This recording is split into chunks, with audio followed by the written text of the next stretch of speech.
বিনামূলীয়া স্বাস্থ্য চিকিৎসা শিবিৰ আৰু কৰ্কট ৰোগ সচেতনতা সভা অনুষ্ঠিত ওদালগুৰি জিলাৰ পশ্চিম ৰসাগড় প্ৰাথমিক বিদ্যালয় JNSM পলিক্লিনিক কাম ডায়েগনষ্টিক চেণ্টাৰ আৰু Darrang cancer centre new life medical আৰু যুৱ সমাজকৰ্মী প্ৰশান্ত মজুমদাৰ উদ্যোগত এটা বিনামূলীয়া স্বাস্থ্য চিকিৎসা শিবিৰ আৰু কৰ্কট ৰোগ সচেতনতা সভা আয়োজন কৰা হয়। ৰসাগড় যুৱ সমাজকৰ্মী প্ৰশান্ত মজুমদাৰ তত্বাৱধানত অনুষ্ঠিত এই কাৰ্যসূচী সন্দৰ্ভত আয়োজকসকলে জনোৱা অনুসাৰে আজি 1 মাৰ্চ 2026 দেওবাৰে পুৱা 10 বজাৰ পৰা দুপৰীয়া 3 বজালৈ ৰসাগড়স্থিত প্ৰাথমিক বিদ্যালয়ত অনুষ্ঠিত হোৱা শিবিৰত নিখৰচা চিকিৎসা পৰীক্ষা আৰু বিভিন্ন স্বাস্থ্যসেৱা প্ৰদান কৰা হয়। উক্ত শিবিৰত 25 জন লোকে স্বেচ্ছাই ৰক্তদান কৰে। সমাজসেৱাৰ ক্ষেত্ৰত প্ৰশান্ত মজুমদাৰে দেখুওৱা উদ্যোগক উপস্থিত ৰাইজে প্ৰশংসা কৰে। কাৰ্যসূচীত বিভিন্ন দল সংগঠনৰ বিশিষ্ট ব্যক্তিবৰ্গ উপস্থিত থকাৰ লগতে নিমাগুচি সহকাৰী আৰক্ষী অধীক্ষকো উপস্থিত থাকে। স্থানীয় ৰাইজে এই বিনামূলীয়া স্বাস্থ্য শিবিৰত ব্যাপক সঁহাৰি জনাই বহুসংখ্যক লোকে লাভান্বিত হ'বলৈ সক্ষম হয়।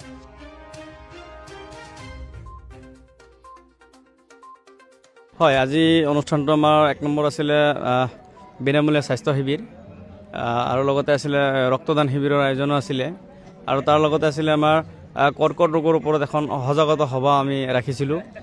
সেই সজাগতা সভাও হ'ল। তো আমি ভাবোঁ যে এই আমাৰ একেবাৰে ভাৰত ভূটান সীমান্তৱৰ্তী অঞ্চল, একেবাৰে ভিতৰৰ অঞ্চল, এই ভিতৰৰ অঞ্চলৰ মানুহখিনিয়ে কিন্তু প্ৰত্যেকটা ক্ষেত্ৰতে কিন্তু ইমান এটা সচেতন নাই। কাৰণ আমাৰ ইয়াতে বহুত ক্ষেত্ৰত আনডেভেলপ হৈ আছে। এতিয়াও ৰাস্তা ঘাটৰ ক্ষেত্ৰত, শিক্ষা দীক্ষাৰ ক্ষেত্ৰতে হওক, বিভিন্ন ধৰণৰ কুপ্ৰভাৱ কিন্তু এই অঞ্চলত বা এই ভিতৰৰ অঞ্চলত প্ৰভাৱিত হৈ আছে। আৰু সেইখিনিৰ পৰা আমি এই সমাজটো আমি কেনেকৈ উদ্ধাৰ কৰিব পাৰোঁ, এই অঞ্চলখিনিক আমি কেনেকৈ আগুৱাই নিব পাৰোঁ, তাৰে এটা উদ্দেশ্য লৈ কিনে আমি আজি বিনামূলীয়া এটা স্বাস্থ্য শিবিৰ পাতিছিলোঁ। যথেষ্ট লোক আমাৰ এই অঞ্চলৰ যথেষ্ট লোক আহিছে আৰু নিজৰ স্বাস্থ্য পৰীক্ষা কৰাইছে, মেডিচিন লৈছে আৰু স্ব ইচ্ছাৰে ৰক্তদানো কৰিছে। আৰু লগতে যিটো নেকি কৰ্কট ৰোগৰ ওপৰত আসাম কেঞ্চাৰ কেয়াৰ ফাউণ্ডেশ্যনৰ ওদালগুৰি জিলাৰ পৰাও তেওঁলোকৰ বিষয়ববী আহিছিলে। তেওঁলোকে কৰ্কট ৰোগৰ পৰা কেনেকৈ আমি বাচি থাকিব পাৰোঁ তাৰ বিষয়লৈও কিন্তু জনসাধাৰণক কিন্তু যথেষ্টখিনি বুজাইছে।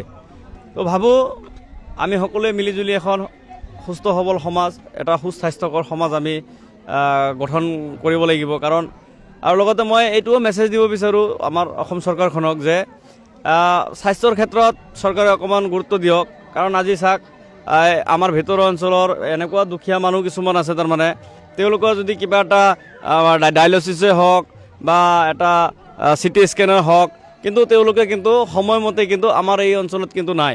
আজি ডিমাকুচি মডেল হস্পিটেল, ইমান ডাঙৰ এটা মডেল হস্পিটেল আছে, ইয়াতে কিন্তু ডায়েলিচিছৰ সুবিধা নাই। মই অসম চৰকাৰক এইটোৱে আহ্বান জনাম যে ডায়েলিচিছৰ সুবিধাটো যাতে আমাৰ হোম ডিষ্ট্ৰিক্ট, আমাৰ যিবিলাক মডেল হস্পিটেল আছে সেইবিলাক মডেল হস্পিটেলবিলাকত তাৰমানে ডায়েলিচিছৰ ব্যৱস্থা কৰি দিব লাগে, চিটি স্কেনৰ ব্যৱস্থা কৰি দিব লাগে। কাৰণ বিভিন্ন সময়ত আমি দেখিবলৈ পাওঁ চাওক, দুৰ্ঘটনা, আজি দুৰ্ঘটনাটো একেবাৰে কমন হৈ পৰিছে। তাৰমানে তো কিবা এটা কাৰণত এনেকুৱাও হৈ যায়, তাৰমানে চিটি স্কেন কৰাৰ মানে সুবিধা নোপোৱাৰ ফলত কিন্তু বহুতো সাধাৰণ দুৰ্ঘটনাৰ কবলত পৰা ব্যক্তি কিন্তু আজিৰ দিনত মৃত্যুৰ মুখত পৰি আছে। তাৰমানে সেই ক্ষেত্ৰত চৰকাৰখনে অকণমান গুৰুত্ব প্ৰদান কৰক, চিটি স্কেনৰ ব্যৱস্থা কৰক, ডায়েলিচিছৰ ব্যৱস্থা কৰক, যাতে চৰকাৰীভাৱে বিনামূলীয়াকৈ যাতে বডিৰ মানে চেকআপবিলাক আমাৰ এই নিকটৱৰ্তী যিবিলাক মডেল হস্পিটেল আছে তাতে কৰাৰ যাতে সুবিধা দিয়ে, সেইখিনিয়ে মই চৰকাৰলৈ মানে অনুৰোধ জনাইছোঁ। মই এইখিনিয়ে। স্বাস্থ্যই সম্পদ, আৰোগ্যই পৰম ধন, এই কথা আমি সকলোৱে জানো আৰু ইয়াক মূল সৰগত কৰি জীৱন যাত্ৰাবিলাক আগুৱাই নিব লাগে। পিছপৰা অঞ্চলত বিভিন্ন ধৰণৰ অসুবিধা থাকে, যিখিনি কথা আপোনালোকে প্ৰত্যেকে জ্ঞাত। ইয়াত এখন উন্নতমানৰ চিকিৎসালয় নাই, চিকিৎসক নাই, চিকিৎসা ব্যৱস্থা নাই, উন্নতমানৰ মেচিন আদি নাই। তো যাৰ কাৰণে প্ৰত্যেকগৰাকী ব্যক্তি এটি মনৰ হীনমন্যতাত ভোগে। তো সেই হীনমন্যতা গুচাবৰ কাৰণে এওঁলোকক অলপমান সান্তনাৰ প্ৰয়োজন, অলপমান তেখেতসকলক পথ প্ৰদৰ্শকৰ প্ৰয়োজন। আৰু তেনে ক্ষেত্ৰত এই ব্যক্তিসকলক এটি সকাহ দিবৰ কাৰণে এটি প্ৰয়াস কৰা গৈছে। আৰু পশ্চিম ৰজাগড় অঞ্চল পিছপৰা অঞ্চল আৰু ইয়াতে হাতী মানুহৰ সংঘাতে মানুহ সদায় জুৰুলা জোপোৰা কৰি আছে। তেনে ক্ষেত্ৰত জীৱন জীৱিকাৰ তাৰণাত প্ৰত্যেকগৰাকী ব্যক্তি কিন্তু খুব সাৱধানে চলিব লগা হয়। আৰু তাৰ ক্ষেত্ৰত যেতিয়া বেগৰাকী ব্যক্তি ৰোগী হয় বা ৰোগীয়া হয়, বিভিন্ন বেমাৰৰ দ্বাৰা আক্ৰান্ত হয়, তেওঁ কিন্তু সাংঘাতিকভাৱে হীনমন্যতাত ভোগে, আৰ্থিকভাৱে সচল নথকাৰ কাৰণে। তো তেনে ব্যক্তিৰ কাৰণে বা তেনে অঞ্চলবিলাকত স্বাস্থ্য সজাগতা শিবিৰৰ লগতে চিকিৎসা শিবিৰৰ খুবেই আৱশ্যক হয়।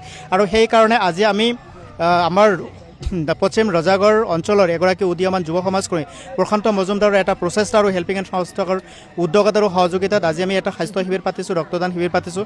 ইয়াতে সাধাৰণতে আমাৰ কৰ্কট ৰোগ, হৃদৰোগ, মেডিচিন বিভাগ, তাৰ লগে লগে কিডনি, ফিজিঅ'থেৰাপি আদি প্ৰায় 6টামান বিষয় অৰ্থাৎ আমাৰ যিখিনি বেমাৰ সাধাৰণতে দুৰাৰোগ্য সেই দুৰাৰোগ্য ব্যাধিৰ লগতে সাধাৰণভাৱে যুঁজি থকা বেমাৰৰ লগত যুঁজ দিব পৰা যিসকল পৰামৰ্শ লাগে যিখিনি পৰামৰ্শ লাগে সেই চিকিৎসা বিভাগৰ চিকিৎসকসকল ইয়াত উপস্থিত আছে তাৰ লগে লগে শহীদ মুকুন্দৰাম কাকতি চিকিৎসালয় অসামৰিক চিকিৎসালয় নলবাৰীৰ ব্লাড বেংকৰ পৰা ইয়াতে ৰক্ত সংগ্ৰহ কৰিবৰ কাৰণে তেখেতসকলে এখন ব্লাড কালেকশ্যন ভেন লৈ ইয়ালৈকে আহিছে আৰু 25গৰাকীকৈ ব্যক্তি ৰক্তদান কৰিছে ইয়াৰ এটা মহৎ উদ্দেশ্য আৰু সেই কথাটো আমি কৈছোঁ যিসকল ৰক্তদান কৰিলে সেইসকল উঠি অহা যুৱকক আমি ধন্যবাদ আৰু কৃতজ্ঞতা জ্ঞাপন কৰিছোঁ যে ৰক্তদানেৰে জীৱনদান কৰিব পৰা এটা ব্যৱস্থাৰ পথেৰে তেওঁলোকে আগবাঢ়ি আহিছে আৰু তেওঁলোকৰ এই প্ৰয়াস নিশ্চয়কৈ অন্যজনৰ কাৰণে প্ৰেৰণাৰ উৎস হ'ব আমি সহজ ভাষাত ক'ব বিচাৰিম যে আপুনি যদি সুস্থ নিৰোগী হৈ থাকিব বিচাৰে তেনেহ'লে আপোনাৰ জীৱনৰ চৰ্যাটো সলনি কৰিব লাগিব থকা মিলা খোৱা লোৱা পৰিষ্কাৰ পৰিচ্ছন্নতা সকলোবিলাক ক্ষেত্ৰত গুৰুত্ব দিব লাগিব আৰু ইজনে আনজনৰ লগত অখাদ্য বৰ্জনৰ এটা পৰিৱেশ গঢ়ি তুলিব লাগিব অসৎ সংগৰ এটা পৰিৱেশ আমি বৰ্জন কৰিব লাগিব আৰু প্ৰত্যেকগৰাকী ব্যক্তি জীৱনক সুস্থ কৰি গঢ়ি ৰাখিবৰ কাৰণে এটা যিটো বাতাবৰণ বা এটা পৰিৱেশ ৰচনা কৰিব লাগে সেই পৰিৱেশ আমি কৰিব লাগিব মাদক দ্ৰব্যৰ পৰা আমি আঁতৰি থাকিব লাগিব এলকহলৰ পৰা আঁতৰি থাকিব লাগিব ড্ৰাগছৰ পৰা আঁতৰি থাকিব লাগিব আৰু আমাৰ এটা সুন্দৰ সুস্থ জীৱন গঢ়িবৰ কাৰণে যিখিনি আমাৰ সুষম আহাৰ খাদ্যৰ যিখিনি প্ৰণালী আছে সেই প্ৰণালীবদ্ধ খাদ্য তালিকাত আমি নিজক আগবঢ়াই নিব লাগিব টোপনি আমাৰ ডাঙৰ ঔষধ আৰু যিহেতুকে চুগাৰ আমাৰ শৰীৰত থাকে বিপি আমাৰ শৰীৰত থাকে মই এটা সৰু কথা ক'ব বিচাৰিছোঁ যে মিঠা নাখাব চুগাৰ হ'ব নিমখ নাখাব প্ৰেছাৰ বাঢ়িব দুটা